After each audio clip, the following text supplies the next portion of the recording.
The manager of Arif Magomedov, and of course Sergey Kovalev, one of the most, I guess, thrilling stars in boxing right now. We've seen you in the ring tonight after this win with your other fighter, Magomedov, alongside Kathy Duva. Is that another Kathy Duva promoted fighter, this middleweight fighter that won tonight? Actually, I am not official manager for Arif Magomedov. He has his own manager, who is Shamir Petrosyan. I am just helping my friend Shamir, and yes, we did sign Arif with main events. So Kathy Duva is handling Arif next career. Is that going to be a potential opponent, possibly for maybe Gennady Golovkin, since it's the middleweight division? Yes, probably. You know, the future is, when you talk about the middleweight, you talk about Gennady Golovkin, like you talk about light heavyweight, you talk about Sergey Kovalev. Of course, you know, probably, if, you know, we'll see where we're going to lead, but this is very potential opponent for Golovkin. All right. Now, obviously, you have a big fight coming up next week in Las Vegas. Sergey Kovalev going to be back in action. He's going to be taking on an opponent, but it seems that you guys are building up to a rematch with Jean Pascal. Is that what you're looking for? Well, first of all, we need to concentrate on this fight, what's going on, and then after this fight, we will see what we're going to do. There is a possibility for us to go to fight to Russia. Maybe we're going to fight Pascal. I don't know yet. Right now, everybody is waiting for this upcoming weekend. Now, what could be in Russia that's bigger than the Pascal fight in Montreal?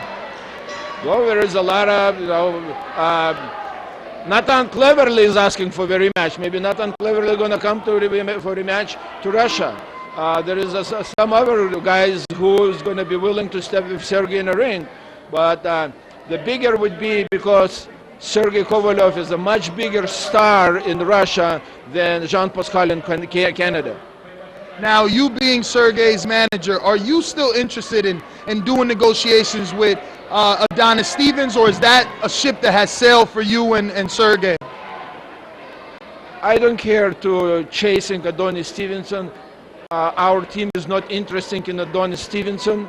Our team is interested in the WBC title, WBC belt, and whatever who is going to be holding that belt, Sergey is, I believe, going to be fighting anyhow anyway. So he's going to keeping right now 3 belts, and he needs a 4th for the collection. That's what he's aiming for. Are you going to put in some sort of, I guess, add some pressure with the WBC, have them mandate a unification for Sergey and Adonis? Or like I said, is it, you know, you're just going to keep plotting forward with Sergey, do what you can do, and if the fight with Adonis happens, it happens? That's exactly what we're going to do. We offer to Adonis Stevenson, come over, fight on HBO, because Sergey has a contract with HBO.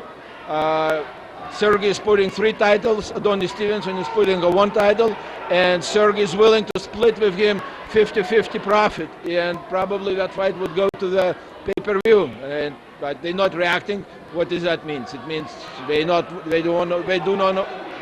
not want to fight. So we're not chasers. We're not going to chase anybody. All right, my last question, obviously, is Sergey Kovalev is an exciting fighter, but Mohammed Ali's last time out, first round knockout. Are we going to see fireworks? Is Mohammed Ali on the level of a Kovalev?